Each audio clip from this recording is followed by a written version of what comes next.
Hola, soy Julio Esquiapa. Los espero todos los lunes a las 8 de la noche en mi programa Sin Floro, donde manda la verdad y sobran las palabras. Amigos, buenas noches. Por Fuego TV, los espero. El día de hoy yo quisiera empezar el programa, saludar a los ilustres personajes que he invitado el día de hoy para hablar sobre la privatización de Petroperú, Aeroperú, sobre cuál debe ser el destino del Perú y su Estado. Me acompañan la noche de hoy, en primer lugar, Oscar Díaz, un querido colega periodista que tiene un programa muy sintonizado en ATV, y es un gusto tenerte con nosotros esta noche. Encantado, gracias. En segundo lugar, Carlos Morales, quien es una personalidad que yo conozco hace muchos años y que además es un líder en todo lo que es el sector aeronáutica desde hace muchísimo tiempo porque ha estado en todas las principales líneas aéreas del Perú. Hoy día vamos a hablar sobre una, que es Aeroperú. ¿Qué pasó con Aeroperú? ¿Cómo fue su privatización? Buenas noches. Buenas noches. ¿Cómo estás? ¿Qué tal? ¿Cómo te va? Y Alejandro Narváez, que es... Tú eres el único presidente chalhuanquino o apurimeño de Petroperú, ¿no? Antabambino. Antabambino eres tú. Apurimeño, Antabambino. Bien.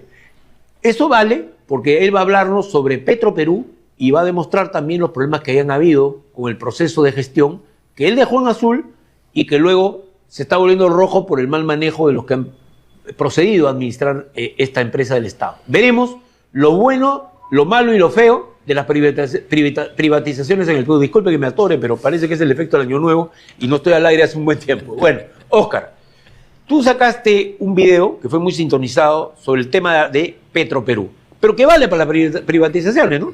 ¿Por qué los peruanos tenemos la manía de rematar barato lo que cuesta caro al país y terminamos sin resolver las crisis que a veces hay de producción o problemas que hay en el sector estatal?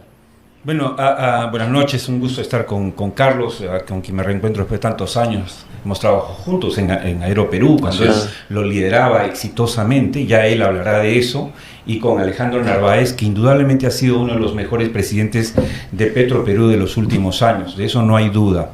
Yo lo único que he hecho, como tú, como periodista, teniendo un programa de televisión, que además es económico-empresarial, es tratar de informar con la verdad.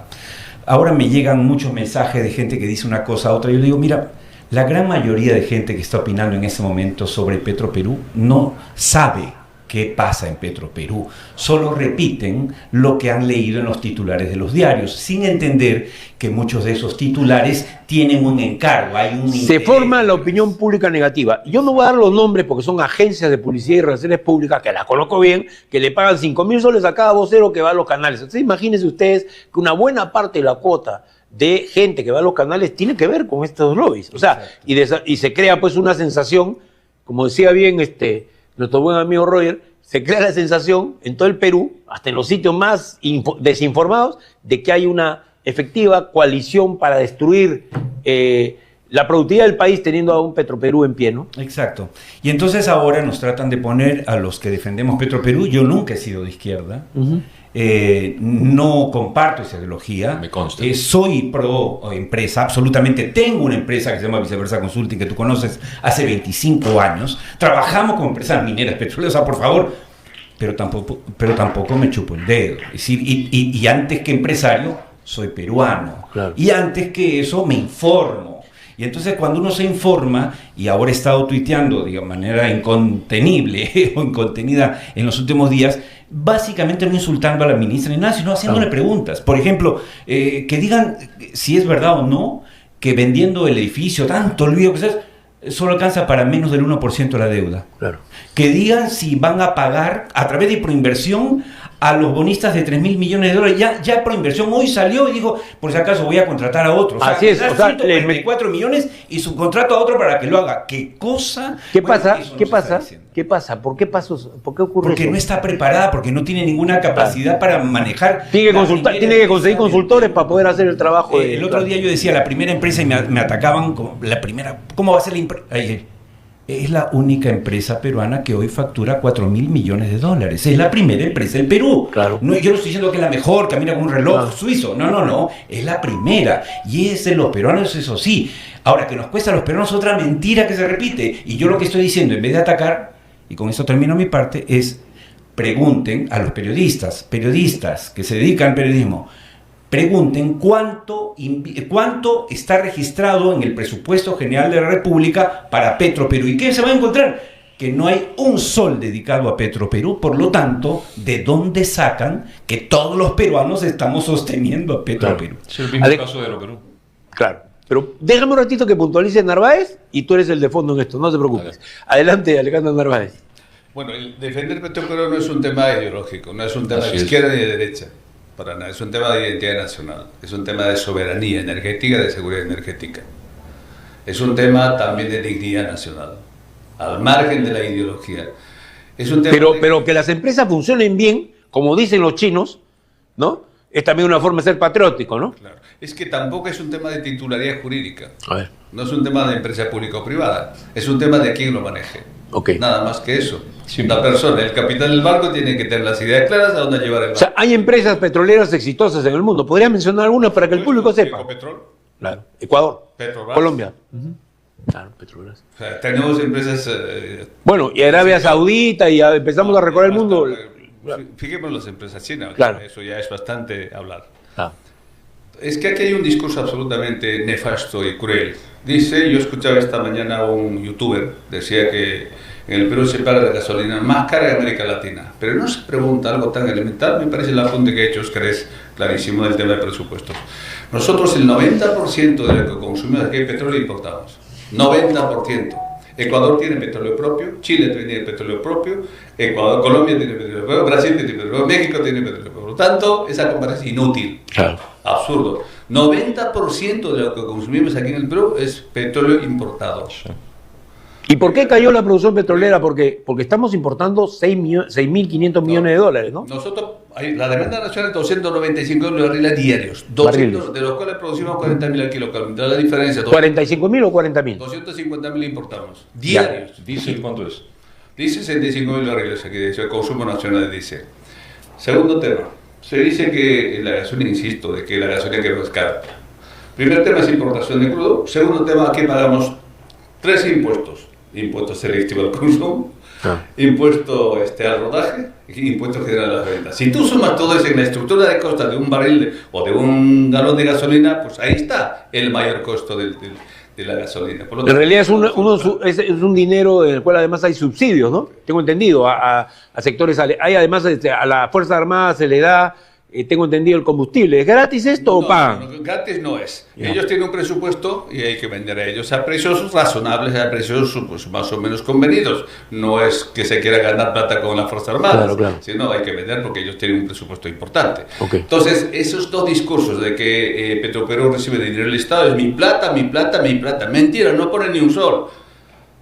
Bien. Y el tema del precio de los combustibles, eso es una cosa tan infantil. Pero como decía que es gebeliana la estrategia hace 3 años, 4 años, es un linchamiento que es miente que algo queda. Pasó en Aeroperú, además yo me acuerdo porque todos viajamos en Aeroperú, ¿no? Claro. Y terminamos de un día para otro desaforados. ¿Qué pasó? Cuéntanos. Fue el mismo juego que le están haciendo hoy día a Petroperú. Mientras que yo estuve al frente de Aeroperú... ¿Qué año fue esto, Carlos? Esto ha sido... Yo tuve 15 años y la presidencia la tuve desde el 87 al 90. Ya. Años duros. La mejor época de la aviación comercial del Perú. Claro que Ahí está, acá tenemos un testigo. Claro. Pero es un testigo interesado porque era funcionario de la empresa. Pues. No, mentira, tiene objetividad, yo lo reconozco. Pero mira, Aeroperú empezaron exactamente igual con la campaña que era una carga para el Estado. Sí. Entonces, ¿qué cosa hicimos? Y lo hicimos con Luis Alberto Sánchez. Ya. No lo hice yo solo. Ya. Lo hicimos con periodistas como Oscar. Claro. Lo hicimos con periodistas muy importantes de la época, Claro. Sofocleto entre ellos. Claro. La gente de Canal 4 entre ellos, la gente de Canal 5 entre ellos. Estamos hablando de toda la gente del comercio entre ellos. Claro. ¿Ok? Y se dijo bien claro, ok, señores, ¿por qué Aeroperú tiene que darle descuentos a senadores y a diputados y ni siquiera son del sector transportes? ¿Por qué le tenemos que dar descuentos a maestros? ¿Por qué le tenemos que dar descuentos a jubilados? ¿Por qué le tenemos que dar descuentos a Fuerzas Armadas, a menores de 15 años, al clero? Falta que le den el descuento al perrito y viajamos todos gratis. Entonces, todo eso tiene un costo. Segundo, ¿por qué Aeroperú tiene que volar rutas de acción cívica? Exacto. ¿Ok? Claro. Que no son rentables. Claro. porque le conviene al gobierno. Muy bien, señores, entonces si le conviene al gobierno, que el gobierno pague el diferencial de pérdida que hay de la operación. Claro. Es exactamente el caso de Petroperú, que Petroperú tiene que llevar combustible a zonas que no son rentables. Entonces, ¿hasta cuándo van a seguir con las mentiras en este país para justificar apoderarse de los botines que han estado detrás de ellos muchísimo tiempo? Muchísimo tiempo. Bueno, los mismos que están ahorita atacando a Petroperú, resulta que son abogados de estudios muy famosos en el Perú que tienen que ver con los contratistas que le hicieron el 8 a Petroperú. Es decir, que no le pagaron y malograron contratos de concesión que nunca funcionaron, ¿no? Entonces, ¿qué cosa hicimos? Y esto es un consejo, habla con la gente de Petroperú.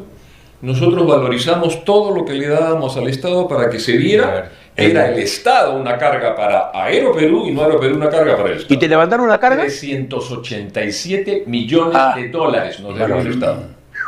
Pero llegaron a arreglar esas cuentas, digamos, ¿qué hicieron en ese momento? Todas las deudas que tuvo Aeroperú, todas las deudas que se acumularon y que se la cargaban en embargo de aviones, todas las deudas completas, los 131 millones, yo se los pagué al Banco de la Nación.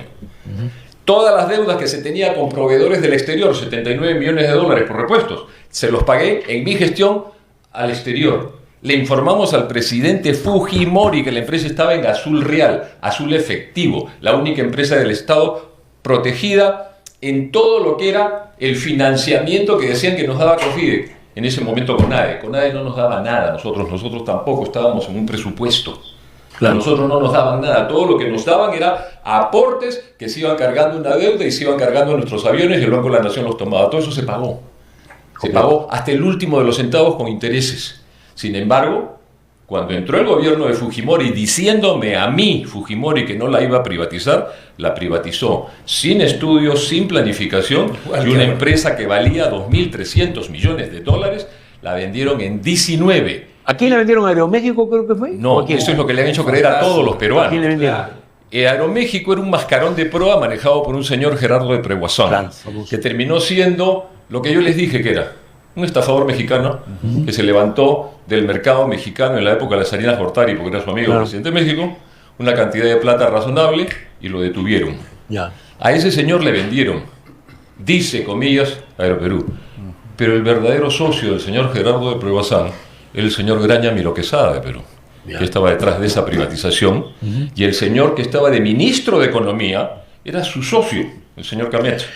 Su socio, el señor Camet. Parece que son los mismos socios que están convenidos en el caso de Aeroperú, ¿no? De Petroperú, pero de todas las privatizaciones, las 36 empresas más jugosas, con más activos, con más dinero, pregunten a quién se las vendieron. Exacto. Pregunten quién las compró y se van a dar cuenta que es el mismo nombre en todos los casos con mascarones de proa del exterior. Vamos a hablar después de Telefónica y otras también que conocemos. Alejandro, y te paso después la palabra. Va en la misma línea de Luis. ¿Saben ustedes que nosotros tenemos una ley absolutamente anómala que afecta directamente a Petroperú? Es la ley de promoción de la inversión en la Amazonía. Esa ley obliga a Petroperú que no le facture más con el 18% de IGB cuando vendemos en Iquitos, Pucallpa y Madre de Dios. Toda la selva peruana es atendida por Petroperú. El 100% del mercado de la selva es atendido por Petroperú. Vendemos combustibles sin IGB. Cuando compramos, soportamos IGB y ese IGB nosotros no repercutimos a nuestros clientes de la Amazonía. Pero una cosa, Alejandro, ahí hay una cosa que quisiera preguntarte. ¿Eso cuánto uso realmente tiene de los transportistas, de la gente humilde de la selva? ¿O es un ejercicio, digamos, en el cual se hace mercado negro? Porque yo tengo entendido que algo de esa gasolina termina también en otras manos, ¿no? Es que ese tema maneja Ocinervic. Se vende al que está autorizado vía Ocinervic. Eso no es competencia. O sea que, no, ya sé, pero de todas maneras, no necesariamente tiene el destino que debe esa forma de subsidio, que aparte de ser... es difícil de saberlo, pero lo concreto es en dinero. ¿Cuánto representa desde el año 2015 a la fecha? 1.080 millones de dólares. Qué bárbaro. 1.080, bueno, eso está auditado. Eso es de dominio público, está reportado a la SBB, eso no es una cosa que está oculto, que no se sabe o que esté difícil de cuantificar, está en los estados financieros de la empresa, las memorias son 1.080 millones no recuperado de la venta de combustible a la selva por el tema del IGB. ¿Eso quién dice? ¿Por qué Petroperú tenía que subvencionar la venta de combustibles? ¿Por qué? Dame una razón. Ese no es el rol de Petroperú. El Estado sí quiere regalar plata, que el Estado regale, pero la empresa no, porque la empresa per se es una empresa que busca maximizar ganancias. Pero de esa manera no puede. Además, que socio privado, pregunto, Oscar, ¿tú crees que va a entrar en una empresa con esas características? Es decir, la empresa, cuando ellos hablan de sanear, se están refiriendo primero a votar a los trabajadores y no a resolver este tipo de distorsiones que hay, ¿no? No se sabe de un plan de eso. Lo primero que hicieron los que compraron Aeroperú, sí, que comillas, compraron, claro, es quitar todas las rutas de acción cívica. Exacto. Quitar todo tipo de descuentos, porque esa no era una su misión de la opción empresa privada, claro. Ellos es hacer plata, ¿no es cierto? Correcto. Claro. ¿Y por qué querían que nosotros sí lo hiciéramos? Éramos una empresa comercial, sociedad anónima. Claro. ¿Por qué? Claro. No, y cuando hablamos de empresa estratégica es otra cosa que es importante tratar de explicar. Cuando uno habla de empresa estratégica, dice, tú eres rojo, terruco, izquierdista, caviar, pro Castillo, no sé, cualquier cosa. A ver, les voy a dar un ejemplo. Imaginemos, cosa que yo me niego a creer, que se perpetre lo que se quiere hacer, es decir, desmembrar y rematar Petroperú. No se Ok, se entrega a Primax. ¿Puedes explicar qué cosa es desmembrar? Porque eso la gente no lo entiende. Tiene un Partir que negocio, sí, claro. dime por ejemplo, a ver, le venden los grifos que es muy rentable a un sector, claro. Bueno, tiene cadenas de grifos que no son propias, sino que Claro, tienen, digamos, acuerdos. Tienen, obviamente, ¿cómo se llama? La refinería Talara, que es la más moderna de América Latina. Así es, y una de las más modernas del mundo. más Sí, modernas sí, del sí, mundo, sí, ojo. claro. Y justo ahora, se han dado cuenta que Petroperú está quebrada con esa refinería. Claro. Ya, bueno. O sea, porque hay una deuda para pagar la refinería. Sí, sí. Justo ahora, Sí. que la refinería de Talara va a ser súper importante, Lógico. porque lo que le dijimos hace 7 años, hay petróleo bajo el mar en Tumbes, Claro. hay gas bajo el mar en Tumbes, ya lo están anunciando hace un mes atrás, Claro. Chevron. y hoy día es importantísima esa refinería y va a ser un súper negocio cuando empiece. Y no solo en el Perú, va a ser un negocio, si la amplían, en toda América del Sur. O sea, va a ser porque el petróleo de Venezuela, todo Pero eso voy se puede al tema refinar. de Sí, graficar el caso del estratégico. Ya. Imagínense que a un privado, XX, Repsol, que sea, le venden Petroperú, ¿ya? Desmembrar, lo que sea. Y entonces Petroperú, que hasta hoy le da el combustible a la Fuerza Armada y Policial, ojo, y subvencionado, pregunto, ¿alguien cree en su sano juicio que una empresa privada, uno, se lo va a dar subvencionado? La respuesta es no. Pero segundo, más grave, ¿hay forma de prohibirle a una empresa privada que la venda a un grupo chileno y que Chile sea el dueño del combustible que tienen las Fuerzas Armadas del Perú? Nadie puede evitarlo. Nadie. Claro. Ese es el peligro. Por eso se llama empresa estratégica. Y por eso Ecuador, Bolivia, Colombia, Brasil, México, todas tienen una empresa. Nada más. Milei, el ultraliberal, el Sí, sí. anarcocapitalista, llegó y dijo, vamos a borrar todo, empezando por YPF, el Petroperú Claro. argentino. Claro. Y a la hora que llegó le dijeron, mira lo que va a pasar. Y dijo, no me toquen a YPF. Obviamente, porque todas las empresas, todos los países necesitan su empresa petrolera, la que hay que fortalecer. Un último dato, que no va a decir por modestia Alejandro Narváez. Se dice que está quebrada. Alejandro Narváez llegó en noviembre del anteaño pasado, encontró una pérdida proyectada de $1.100 millones, todo eso lo informé en el programa, por eso lo sé y lo investigué. Al mes de llegar, bajó la deuda proyectada de 1.100 a 750 y este año la bajó a 450. Y el premio fue, ok, te sacamos, porque estás bajando la deuda, Claro. de 1.100 a 400. ¿Qué quiere decir esta bajada? No solamente que él es capaz, el equipo es capaz, sino que se estaba revirtiendo. Si eso se aplicara en una empresa privada, sería para aplaudir al directorio, Claro. no para sacarlo. Claro. Eso está pasando en el Perú. O sea, el éxito, Carlos, también se está castigando. Sí, o sea, en el fondo es una sí, trampa, ¿no? penaliza el Igual éxito. De también. las cosas que yo he investigado de Petroperú, ustedes tienen 54 años más o menos. Sí, 54, claro. Sí, claro. Por favor, dile al público de esos 54 años cuántos han estado con En pérdida. esa utilidad. 6 años. 6 años de 54 años. Claro. 6 años en rojo, Y todo lo demás básicamente en 2022, 23, 24. Claro. El resto, todo O sea, 48, en azul. 49 años. En azul financiando el tesoro público. No Todo dejaron, eso. no dejaron de abastecer combustible En el COVID. en la época del COVID. Le dan combustible negociado a las Claro. Fuerzas Armadas. Claro. ¿Ok? Dan combustible a zonas del Perú, igual que el tema de las rutas de acción cívica de Aeroperú, que no son comerciales. Claro. Entonces, Los peruanos somos estúpidos, quieren vernos como estúpidos, quieren que saquemos el carnet de estúpidos en alguna parte del mundo, porque ellos ya se están aprovechando de la situación hace rato con las privatizaciones. Claro. Hay que poner un corte a esto. Y yo lo digo hoy día bien claro. Hay una solución para Petroperú. No pasa por venderla al 100% a... Pasa por lo que ellos dicen, oye, busquemos un socio estratégico. Claro. Un socio estratégico puede ser Gazprom de Rusia, Claro. un socio estratégico puede ser Chevron, Claro. un socio estratégico lo puedes encontrar en India, lo puedes encontrar en varias partes del mundo, pero un socio estratégico. Lo que pasa es que acá el socio estratégico, creo yo, me da la impresión que tiene nombre propio. Chevron tiene un problema muy serio, porque el gobierno americano les ha prohibido, bueno, ahora de repente se arregla, ¿no? Les ha prohibido seguir con sus operaciones en Venezuela. Toda esta intervención tiene que ver con el tema petrolero. Y Perú le resulta muy conveniente como un área que iba a compensar eso. Con la nueva situación en Venezuela, Chevron lo que va a hacer va a integrar, si es que logra encontrar yacimientos en el norte, va a integrar la refinería, porque la quieren comprar, la va a integrar a un proceso productivo mayor que es el de Venezuela, pro Estados Unidos. O sea, el Perú no gana con este tipo de operaciones. Yo te voy a hacer una ver. corrección de tiempos. A ver, dale. No es que si logra encontrar O ya lo encontró. algunas cosas en el norte. Claro. El Perú tiene en el norte, frente a las costas de Tumbes, tiene el descubrimiento más grande que va a hacer la humanidad de la bolsa gasífera que va desde Tumbes hasta La Guayaquil, ¿no? Guayaquil, ya. ¿okay? Por debajo del mar. Claro. Y tiene venas de petróleo puras, excelentes, que pueden ser muy bien explotadas. Recién se está diciendo, porque ahora están ya empresas grandes allá, pero esto se sabe hace más de 7 años por los satélites de los rusos y por los satélites de los chinos. Además, ninguna de estas empresas entra a explotar, gastar 100 millones de dólares en la exploración, si no es que ya sabe que tiene un registro de esos satélites. Acá lo que se trata de hacer es que no se cometa la misma maldad para el país que se cometió en el caso de Aeroperú. Exacto. Pero había dictadura, ahora hay democracia. Una empresa de 2.300 millones de dólares se vendió en 19. El esfuerzo de todos los peruanos fue robado por un poco. Qué vergüenza. ¿Okay? Qué vergüenza.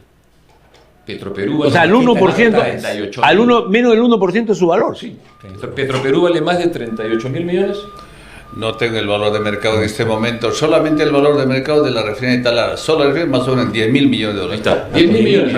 Solo. Alejandro, hablando entonces ahora con todo lo que se está agregando a lo que conocemos sobre el tema, la gran pregunta es, ¿cuál es la salida para Petroperú en tu opinión? Muy simple, Julio. Petroperú tiene un problema de caja de 1.300 millones de dólares. Ellos llaman capital de trabajo negativo, de 1.300 millones.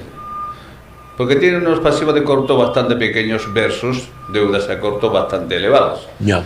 1.300 millones no es mucho dinero para una empresa que factura 4.000 millones de dólares. Claro. Solo queremos el aval del Estado. No le pedimos un sol al Estado. Nunca le hemos pedido. Solo queremos que el aval, que el Estado diga como accionista, pues adelante.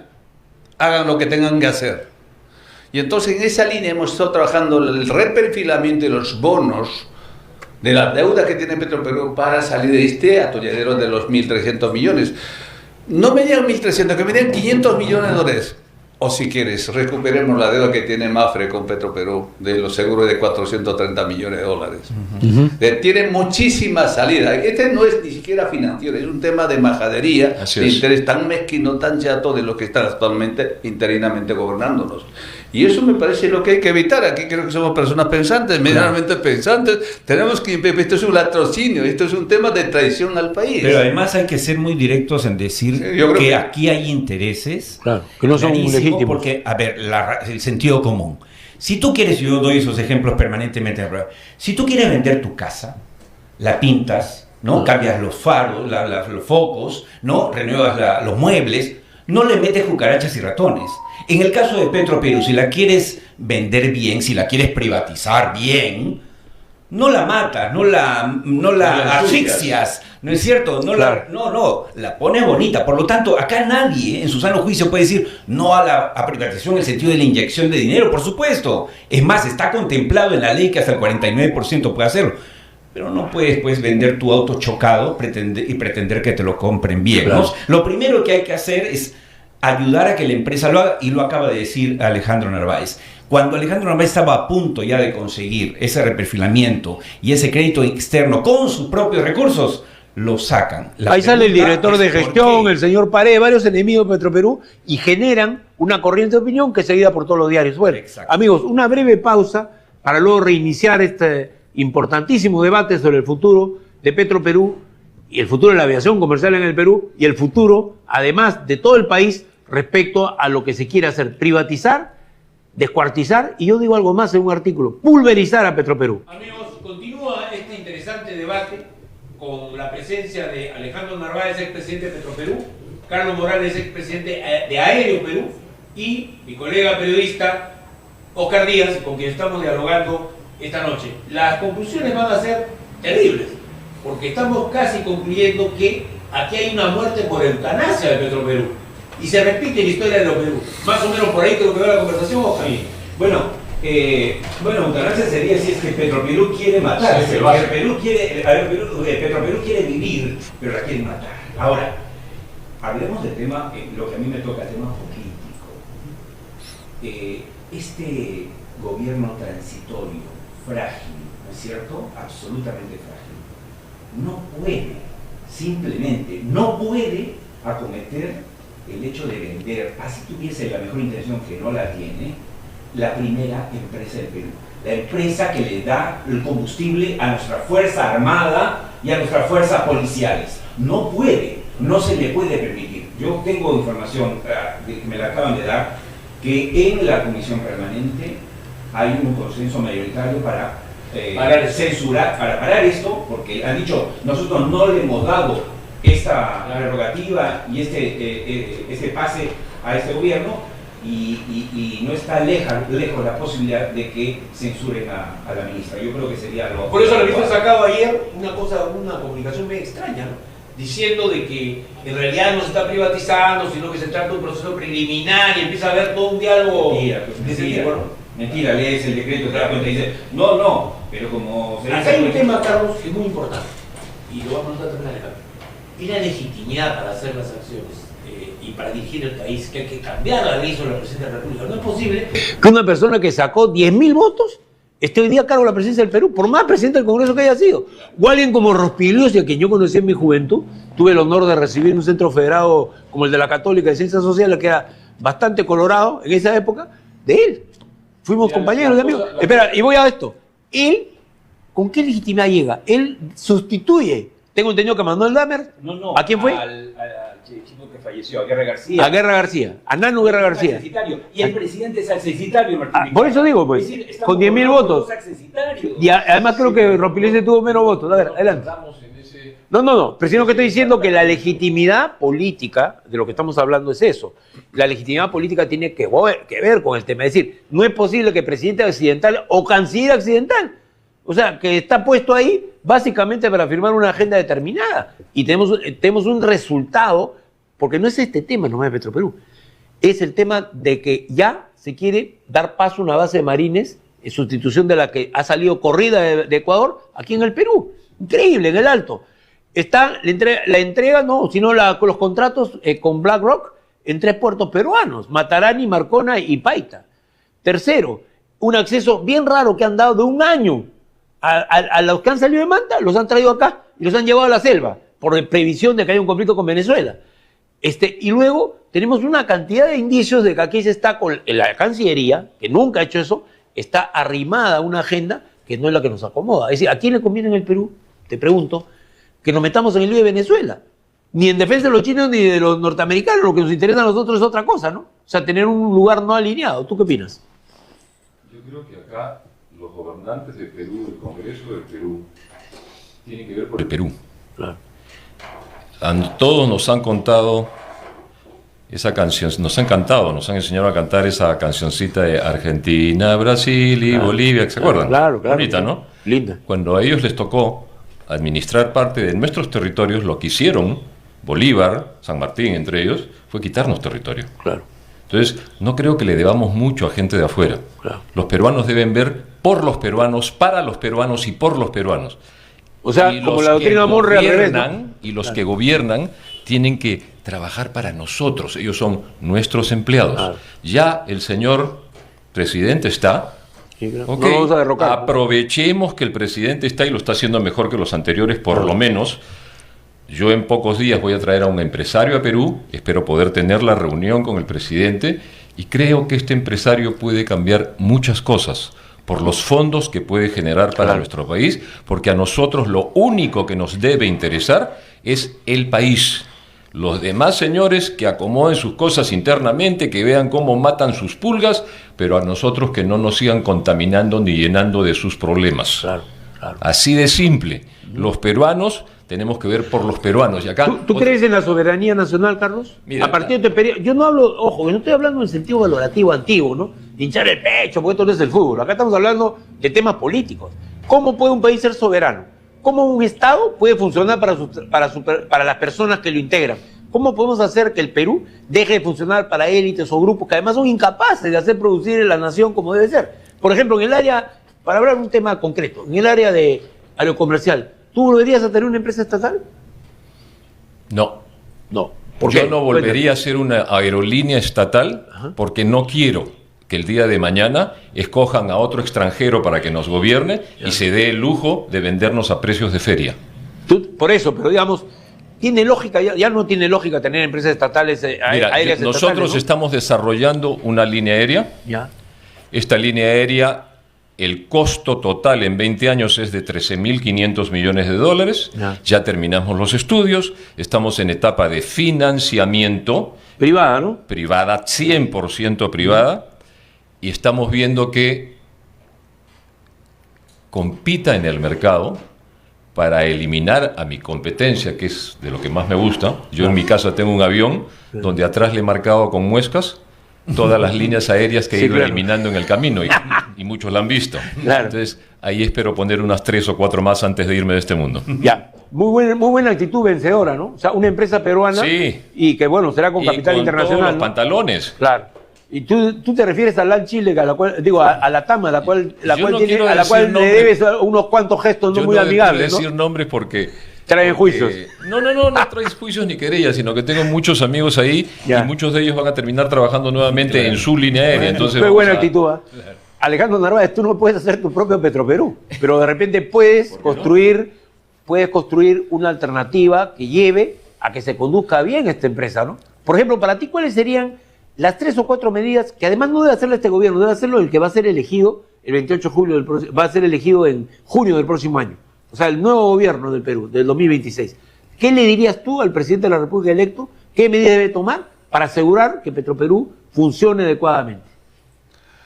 Bueno, hay varias medidas, ¿no? Allí primero, esta alta rotación de directivos de Petroperú hace un terrible daño, ¿no? O sea, Petroperú no puede seguir siendo un botín.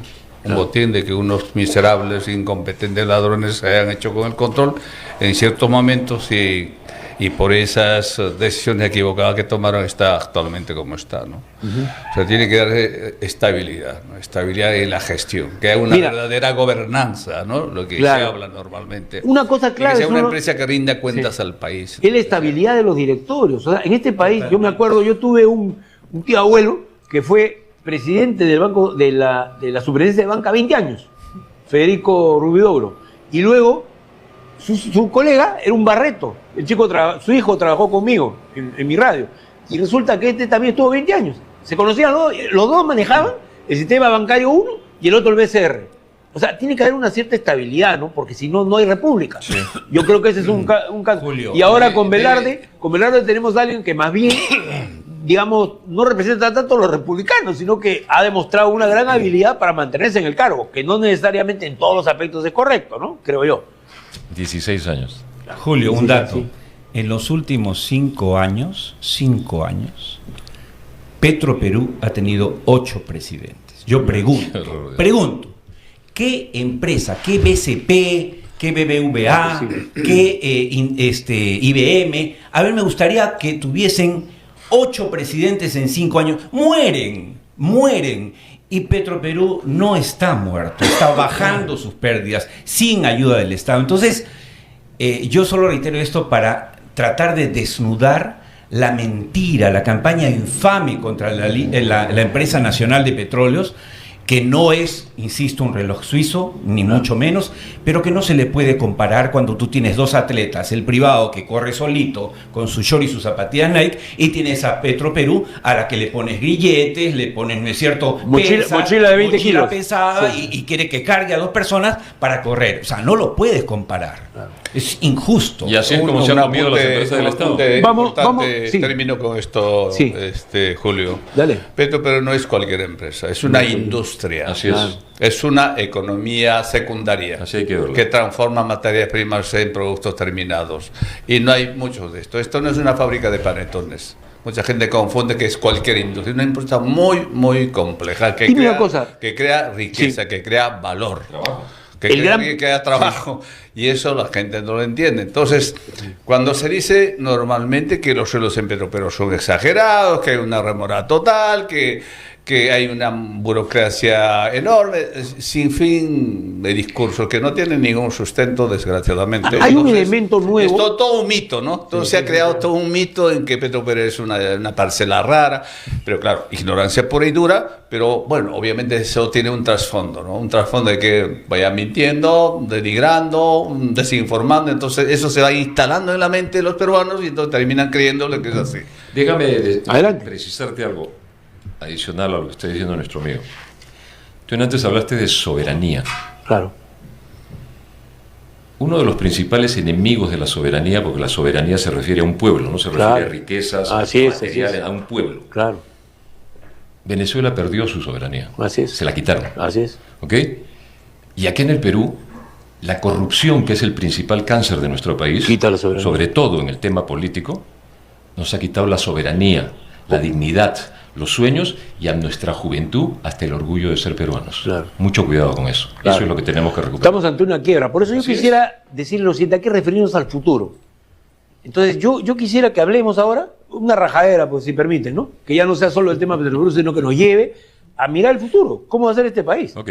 O sea, y ahí te propongo, Carlos, que has recorrido varios gobiernos, que conoces un sector clave de la industria, y a todos les voy a pedir que me refieran qué es lo que piensan que son los cambios que hay que hacer para que el Estado funcione, para que los gobiernos no sean el mamarracho que son, para que el Congreso no sea un escenario trapulario como el que estamos observando. Ok.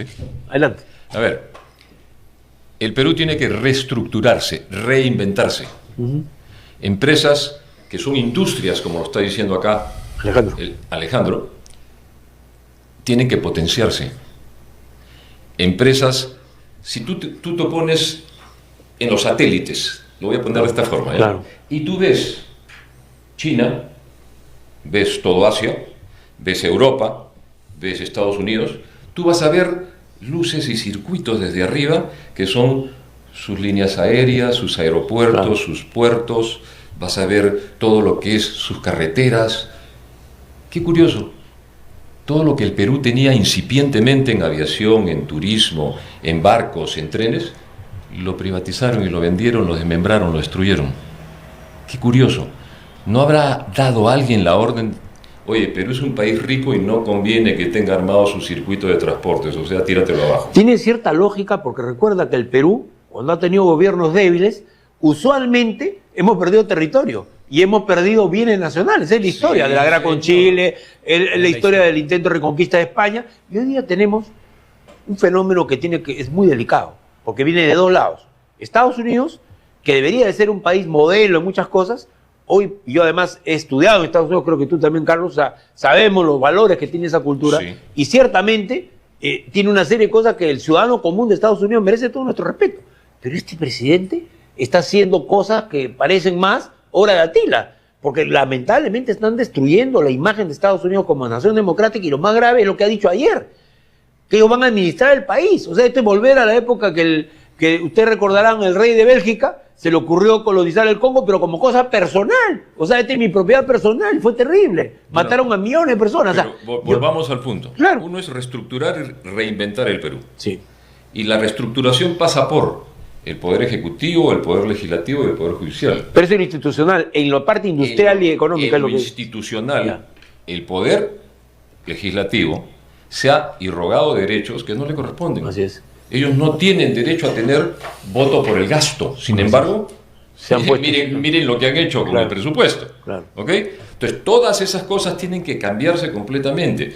El Congreso, por ejemplo, yo diría, si la cifra repartidora le da 2 congresistas a Tacna, pues que sea Tacna el que nos nombre a sus 2 congresistas, a sus 2 ejecutivos 1, a sus 2 ejecutivos 2, y nos ponga a sus hijos acá que vengan a defender su presupuesto, sus partidas, su endeudamiento, todo. Ya no los partidos políticos, que suelen vender las curules y terminan en el Congreso personas no deseadas, que mejor no comentamos en este espacio para no perder tiempo en ellos. Entonces, todo tiene que reestructurarse. Nosotros tenemos un plan de gobierno absolutamente claro, transparente y realizable, económicamente financiado.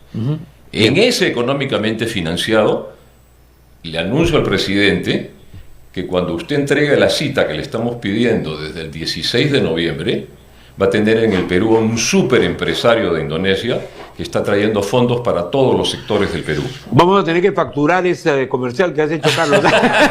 Oscar, quisiera yo tu apreciación y luego Alejandro Narváez. Bueno, ubicándonos en el 2026 y en las elecciones, yo creo que, digamos, podemos hablar horas, no hay tiempo, pero quizá resumiendo... pero sí hay tiempo para decir algo, así que suelta. Hay cosas que hacer este año. Este Congreso, que recordemos, se rasgaba las vestiduras cuando ganó Castillo, dijo, este terrorista nos va a cambiar la Constitución, a la Constitución ni con el pétalo de una rosa. Bueno, este Congreso que decía eso ha cambiado 80 artículos de la Constitución. Se ha convertido de facto en un Congreso constituyente, el cual no fue elegido para eso. El reto del presidente que elijamos, que ojalá sea alguien con 2 dedos de frente, es reconstruir eso y poner las cosas en su sitio. No puede ser que en el Perú tú en 24 horas, como ha pasado con Dina Boluarte, nos guste o no nos guste, eso no importa. El presidente lo puede sacar en un día y a un alcalde te tome 2, 3 años en sacarlo. No puede ser, porque lo que estamos haciendo es disparándonos al pie y, digamos, condenándonos a la postración cuando el Perú tiene la economía más bollante de América Latina. Yo hablo con empresarios todo el tiempo, no pueden creer. Tenemos la más baja inflación, el menor endeudamiento según el PBI, el mayor crecimiento del PBI. El sol es la divisa de América. La divisa de América, de las 108 monedas del mundo, hay 4 grandes. Una es el sol, es increíble. Y tenemos 92.000 millones de dólares de reserva para que la gente tenga... Y 48% de anemia, sí, gran contradicción. Sí, ¿no? Pero para que la gente entienda, el final del primer gobierno de García, el 90, teníamos 500 millones de reservas. Hoy son 92.000. Es decir, es otro país, pero seguimos debiéndole a la gente pobre camas de hospitales, para que no se mueran como se murieron en el COVID, escuelas, y tienes este Congreso que hace todo lo que no debe hacer, como por ejemplo, se había ganado la lucha con la SUNEDU para darle cierta calidad. Ahora no, ahora tu licenciamiento es forever, por siempre, no tienes que estudiar, ya no tienes que tener doctorado para ser profesor de la universidad. O sea, están destruyendo todo. Por lo tanto, resumo, el reto del próximo presidente, para empezar, es que logre cambiar la ley que permite que lo saquen en un solo Totalmente día. de acuerdo. Alejandro Narváez, tú tienes otra característica que me parece que acá somos blancos la mayor parte y nos gustaría el mensaje del área andina y de lo que debe haber como cambio, ¿no? Yo miro de la siguiente manera. Esta turbulencia permanente no es casual. Así es. A río revuelto, ganancia de pescadores. La rentabilidad de los bancos es la más alta en toda su historia. De los 4 grandes bancos, es un indicador clave, la más alta de toda nuestra historia. Véase los informes que pasa la SBS. Sí. Segundo tema, la rentabilidad de las empresas mineras es impresionantemente grande, sobre todo en estos tiempos de que los minerales están subiendo continuamente de precios. Entonces, en eso la economía de las grandes corporaciones, los grandes grupos de interés no se merman, no están afectados, están felices, porque les conviene este zafarrancho político, porque nadie les controla, nadie fiscaliza, nadie dice que tú tienes que pagar estos impuestos de esta manera. Nadie mira sus auditorías, nadie mira sus declaraciones de locura, por lo tanto, campean tranquilamente. Eso es porque finalmente pues manejan el Congreso de la República, lo que tú decías, que pues a la prensa mandan a unos agentes, hablan con 5 misoles en el bolsillo y hablan por lo que quiere que diga. Ese es el problema. Y me temo, Julio, que el año que viene va a ser peor que este. Me temo que el próximo Congreso puede ser peor que este. por la fragmentación de partidos políticos. Yo soy pesimista y estoy informado, que puede ser peor que esto. Claro. Una pregunta, si me permite, sí, una pregunta adicional, mira.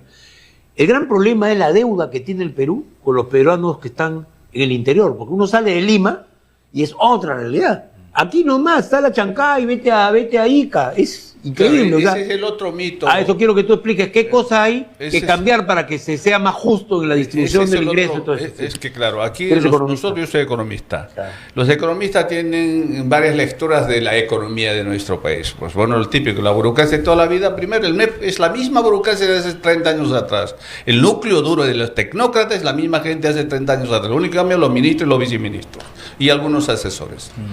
Cuando nos dice que nuestro país tiene una fortaleza económica envidiable, que el sol está cojonudo y nosotros estamos fenomenal, 92.000 millones, eso me parece absolutamente superficial. En economía hay lo que se llama correlación.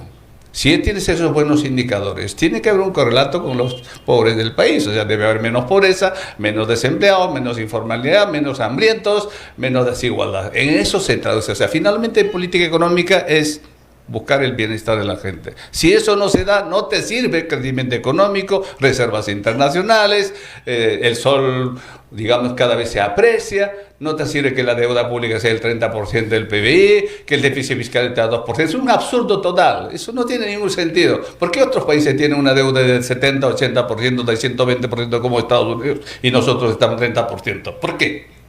O sea, es que hay cosas totalmente contra lo que se hace aquí. Claro. Es que hay tanta ignorancia, entonces todos no las creemos. Pero por eso creo que es importante. Yo soy pesimista. Si en este país la educación cada vez se privatiza, mientras eso siga, es muy difícil que salgamos de esta situación de pobreza, de exclusión, de analfabetismo, de un país tercermundista a tope. Ahí hay un ejemplo de privatización, que es la privatización de colegios de pueblos jóvenes, y que no tiene un buen resultado, ni un buen correlato desde el punto de vista de lo que se logra con la educación. O sea, ahí hay un mito de que también lo privado puede ser una dispersión de recursos completamente, porque no es lo mismo el Marca, ¿no?, que un colegio que está en Comas, que son la mayoría, la juventud se está educando en los sectores populares de Lima, en los colegios privados, que son pues de un garaje, o son puertas falsas, etc. O sea, yo lo que te quiero decir es lo siguiente: ¿en dónde invertimos con Petroperú? Porque el gran tema, ¿cuál es? Es que el dinero que gana Petroperú, si tú tienes algo como el fondo de Noruega, quisiera que rápidamente lo expliques, tú tienes una sociedad que recibe el bienestar de manera directa para estas urgencias. Y creo que es un camino que ahorramos. Ahí ya la discusión no es estatal o privado, sino que usas los recursos que produce el país en un fondo de esa naturaleza que va orientado a resolver problemas. ¿Qué opinas de eso tú? Bueno, pues lo más importante es la educación. La educación, dirías tú, es lo principal. Conocimiento, educación. Lo único que puede salvar al país. Carlos, ¿tú eres un liberal? ¿Cómo te defines tú o ya no te defines? Porque tú que yo no creo en el comunismo, no creo en el capitalismo, no creo en el socialismo, ni en el neoliberalismo, ni ninguna de esos ismos. O sea, tú estás como Mandani, el alcalde de Nueva York. Yo soy bien práctico, hermano. Yo creo en el peruanismo. Para Perú, generación de riqueza, educación, salud, seguridad y trabajo digno para todos los peruanos. Mira si no es fácil esa ideología. Cuando hayamos cumplido con estas cosas básicas, vamos a otras cosas si quieres. Pero ahorita tenemos que ver cosas para el Perú. A este país, lo voy a decir en la mesa, personalmente estamos viendo... ¿Tú conoces el juicio de oro en los Estados Unidos? No. Ok, lo vengo denunciando hace 4 años. A fiscales, a presidentes, a ministros, con la persona que trajo el tema al Perú, que es el señor Jaime Gálvez. 2 másters en economía en Estados Unidos, por si acaso. No estamos hablando con cualquier oro persona. Peruano que está allá. Oro peruano que ha sido detectado allá irregularmente por la aduana de Estados Unidos, 90.000 kilos de oro. A ver, abran bien sus oíditos los señores del Congreso, la Fiscalía, el Defensor del Pueblo. 90.000 kilos de oro. A ver si los parásitos entran de una vez y limpian lo que deben limpiar. El Perú se apersona a ese juicio y traemos esos 90.000 kilos de oro que a la fecha son algo así como 14.000 y pico de millones de dólares. Imagínate, y nadie hace nada para que el Perú se apersone y podamos traer esos fondos a Perú. Eso es uno. 2, se le ha planteado al Perú en los últimos 3 años y desde Vizcarra, 3 años y desde Vizcarra se le ha planteado traer el dólar digital US Mint. ¿Ok? se les ha pedido que hagan la prueba o en el Banco de la Nación o en cualquiera de los bancos controlados por el Estado, y ni siquiera le permiten hacer la prueba a Jaime Gálvez, que es el que ha traído este programa de Estados Unidos, para que vean que funciona. Y es abrir una cuenta a nombre de Jaime, hacen la transferencia vía el sistema API, ponen la cuenta y bajan $50,000 de muestra para que vean que funciona la operación. Y después nos ponemos de acuerdo con el gobierno y con cada sector para que vean la cantidad de fondos de dólares digitales aprobados por Estados Unidos por ley de Wyoming que podemos traer al Perú. Pero nadie quiere hacer eso. ¿Por qué? Porque va a generar inflación. Cuando la plata tú la metes en infraestructura, no hay inflación que valga, señores. Exacto. No existe inflación que valga, menos como un país como el nuestro. Permíteme hacerle una pregunta a Carlos. Carlos, tú has estado Oscar, perdón. Sí. Hemos estado, ya me estoy confundiendo, sí. Hemos estado ambos, muchas veces en nuestras vidas, en investigaciones de las cuales tú levantas la tapa y sabes que se van a ir presos hasta amigos tuyos. Me ha pasado con el caso Montesinos, cuando yo estaba en el Congreso, te ha pasado a ti, y nos ha pasado a todos. ¿Y los Panama Papers?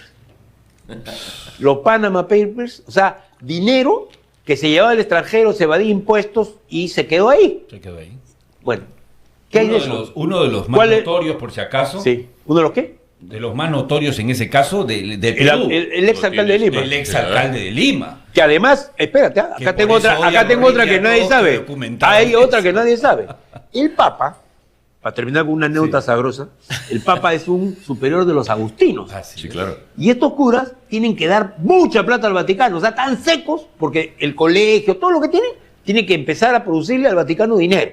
Y ahora soy un Papa gringo, que ya no cree como los argentinos que échalo a la cuenta, no. Ahora él quiere sanear la finanza del Vaticano. Ajá. Y se encuentra con que hay dos organizaciones, que dice que lo ha dicho en privado incluso, usan la razón social que es la Iglesia, usan el principal acervo cultural que es la Biblia, usan el prestigio de los curas, usan, o sea, todo lo que es una franquicia que no pagan. El Sodalicium y el Opus Dei. Sí. El Opus Dei aporta algo, pero no plata. Entonces este Papa les ha dicho a los dos, primero Sodalicium lo quiere embargar. ¿Quién es el que administra la plata de Sodalicium en el Perú, que son $1.000 millones? Bueno, los ha pasado, según la información, a Acres, la empresa de López Aliaga, el hombre que se golpea el pecho y que tiene su silicio en la pierna. ¿Sabes quién es el administrador de ese fondo? Te va a sacar de espaldas. Este fue un acuerdo entre López Aliaga y Cipriani. ¿Ok? Sí. El hermano Cipriani administra eso, el hombre de confianza del alcalde de Lima. Para que veamos cómo están las finanzas. Y luego el caso del Opus, ya van 4 sentadas con el superior del Opus Dei. Yo no tengo nada, porque tengo un hermano incluso que está en el Opus Dei, alguna vez estuve en el Opus Dei, o sea, nada en contra de la religión. Contra lo que yo tengo es mucho en contra del uso indebido para hacer plata. Entonces, aquí hay un tema que ahí también está por 3.500 millones de dólares a lo que tiene el Opus en el Perú. No le gusta escuchar esto a muchos de los empresarios, por supuesto, ¿no? Pero es una realidad. Y uno dice, claro, no hay delito en eso. Pero, perdón, con algo como Sodalicium, ¿tú crees que están pagando los impuestos? Eso está en Panamá. Igual pasa con otro. Y vamos a elegir a presidente, a una persona así. La privatización de Petroperú se quedaría chiquita, ¿no? Yo quiero complementar el peruanismo del que habló Carlos, porque coincido, por supuesto, plenamente. El Perú está en un momento tal geopolítico, y de esto sabe mucho Alejandro, como catedrático, economista, pero yo me voy a atrever a hacer un comentario. Dale. Hoy, el próximo presidente del Perú está en una posición tal, hoy en el 26, que puede sentarse con Xi Jinping y decirle, mira, Chinito, Trump quiere hacer los ferrocarriles de todo el sur del Perú y Lima para el sur. ¿Tú quieres hacerlos o se los doy a él? No, yo los quiero hacer. Baja el precio. Ya. Vas donde Trump y dice, oye, mira, los chinitos quieren hacerme todos los trenes, pero yo, si quieres, te doy de la Lima para arriba. Y por favor, sí, yes, ok. O sea, el Perú está así. Hoy el Perú es la niña más bonita de la región y una de las más lindas del mundo. Tiene el petróleo que quieren, el gas que quieren, el agro que quieren. Pero es la fea del baile, porque no tiene una política adecuada que permita negociar lo que tú dices. A ver, que no tiene un liderazgo mínimo, Carlos, mínimo, un presidente de un mínimo nivel. Que algún día haya pagado planilla. Que haya leído un poquito de historia, aunque sea la historia de la Segunda Guerra Mundial. Perú tiene todos los recursos. Sí, claro. Todos los recursos. Hace años atrás le faltaba el litio y el petróleo, ahora tiene para sobrar eso. Pero hay un recurso que no tiene. ¿Cuál? El recurso humano político. Sí, el recurso humano pueblo, Exacto. bendito sea. Así Un pueblo que chambea las 24 horas. Pero el recurso humano político son parásitos. Para terminar, yo quiero soltar otra bomba. Ya después esta bomba nos va a traer problemas a los 4 que estamos acá, pero ya no estamos crudos y podemos soportar lo que sea. Que vengan. ¿Cuánto se paga por el litio en el Perú impuestos? ¿Saben ustedes? ¿Comparado con Chile? ¿No tienen idea? No. A eso me ha llegado a tener un paper de los chinos. Hay que empezar a leer otra literatura en la que estamos acostumbrados. 1.2. ¿Cuánto paga Chile? 12%. ¿Es justo o no justo? El litio produce un montón de dinero, pero ¿quién fue el que negoció eso? ¿Cómo han llegado? Ha sido un negocio secreto. Porque en el Perú ahora la minería, tú lo sabes bien, o sea, esa parte del litio es secreto de Estado. Yo tengo grandes amigos que son mineros, no te van a contar ni de vainas lo que se hace con el litio, porque es complejo, ¿no? Crea problemas de seguridad y todo. Y el oro del Perú, ¿quién lo está vendiendo? El oro de los informales, a lo cual le hacen una guerra muerte a muerte. Yo estoy de acuerdo. Que es porque la no hay misma que... cantidad que los formales. Así es. Increíble. Ya, la ¿y misma. quién está vendiendo ese oro? ¿Todo sale de contrabando del Perú o sale a traer las empresas formales? Ya. Totalmente formales. ¿No es cierto? Ya. Por el Callao. Entonces, Yo te invito, Julio, a que hagamos un programa ¿Ya? sobre el juicio de oro en los Estados Me parece Unidos, y yo me interesantísimo. comprometo acá a traer a Jaime Gálvez, Ya, que es un encantado. hombre que sabe muchísimo del Claro, tema. buenísimo. Era gerente general de una empresa norteamericana que llegó a comprar 50 Sí sé quién es. toneladas Sí sé quién es. de oro anual. Entonces, para que veas tú lo que estamos perdiendo afuera y para que veas tú una de las 23 rutas que hemos detectado por las que sale el oro de Perú. Vamos a hacer un programa también con Narváez, ¿sabes para qué? Encantados. Para traer, aparte digo, ¿no? Un programa en el cual, así como ese especial que tú estás pidiendo, vamos a hacer uno, a mi juicio hay que hablar un poco del tema petrolero con los trabajadores.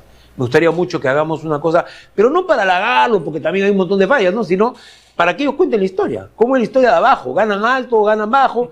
¿Cómo ha desarrollado su vida un trabajador de Petroperú Ganan, estándar, ¿no? creo que son los trabajadores que menos ganan, según Del sector el petrolero, informe de claro, Oxford, claro. que menos ganan a nivel Claro, América. y una última cosa que ya va a ser el combo de la provocación, mi querido Según Oscar, el primer ministro, es Tengo Lloría, son oye, gentes árabes. una rajadera como Mentira. esta, con ausencia de medio de comunicación, no Sí, sirve. sí. Entonces vamos a hablar de Panamericana, Sí. empresa que yo conozco, porque he Ay, sido editor ay, general, ay. y Ay, el nuevo dueño que ¿Vas a entraba hablar- ahí, ¿Vas a hablar de Venezuela o no? también estoy hablando de Venezuela, no, pero escucha, de Venezuela hay que hablar con cautela, porque nunca sabemos qué desenlace puede hacer Trump. Sí, Ya negoció con el sí, chavismo. señor. ¿No? Sí, señor. Entonces hay bastante para hablar ahí. Ya está por supuesto. Daisy Rodríguez ahí al frente. Claro, por eso ¿Pero qué digo. quieres hablar de Panamericana?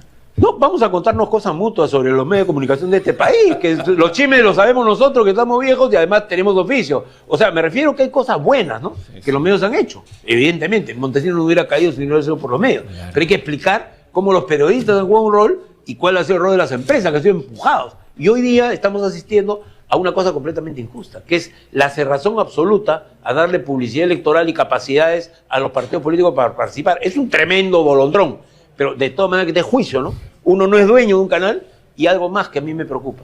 No puede ser que los culpables de corrupción vendan las concesiones del Estado. Exacto. Hazme el favor. Exacto. Que Porqui pueda vender cualquier día todo lo que ha hecho en el Cusco. O que pueda vender todos estos señores que creen que la concesión... ¿Tú sabes que la gente de Cusco está convencida que es propiedad privada? Bueno, esto es lo que comentas, es lo que le da la razón a lo que comentó Alejandro. ¿Cuál Hace años, décadas, que hay grupos económicos, y yo insisto, no soy de izquierda. No, yo tampoco. Yo soy de tengo izquierda, amigos pero de izquierda, yo no tengo nada pero contra no los soy grupos de económicos. izquierda, Claro. No soy comunista, para que se entienda. Claro. Pero como decía, no nos chupamos el dedo. A estos grupos oligopólicos les interesa muchísimo que haya desinformación. Claro. Les interesa muchísimo que no haya educación. Lo contrario. ¿Por qué? Y que les interesa muchísimo que tengamos el nivel lumpenesco y filogánsteril de políticos. Antes los políticos, todos sabemos que antes promovían leyes a favor de grupos, pero ahora el dueño de una universidad que le quitaron el licenciamiento no descansa hasta firmar un decreto o una ley para que se tumben a la institución que le quitó la licencia. Los 28 investigados del Parlamento no paran hasta sacar a la fiscal que los ordenó investigar. O sea, ya se perdió todo recato, toda moral, ni siquiera disimulan. Y esto quiere decir que el periodismo, ahí quería terminar, tiene un reto muy importante. Y medios como el tuyo, modestamente como el mío, tienen que tratar de ser los últimos bastiones de la libertad de expresión. Dios mediante, todavía gozamos de libertad de expresión, pero no podemos dejar de decir las cosas, aunque haya grupos mayoritarios que estén manejando medios. El comunismo por la izquierda es una dictadura. El comunismo de derecha es también una dictadura, ¿no? Por supuesto. Que es la dictadura del poder económico. Y ahí la otra es la dictadura del poder político. Yo creo que hay que tener, a mi juicio, bueno, yo en realidad no quiero seguir hablando porque a media cuadra está la embajada de México, creo que vamos a terminar todos corriendo para allá. Amigos, con ustedes vuelvo en la próxima edición, el siguiente lunes a las 8 en punto de la noche, de Sin Floro. Soy Julio Schiappa.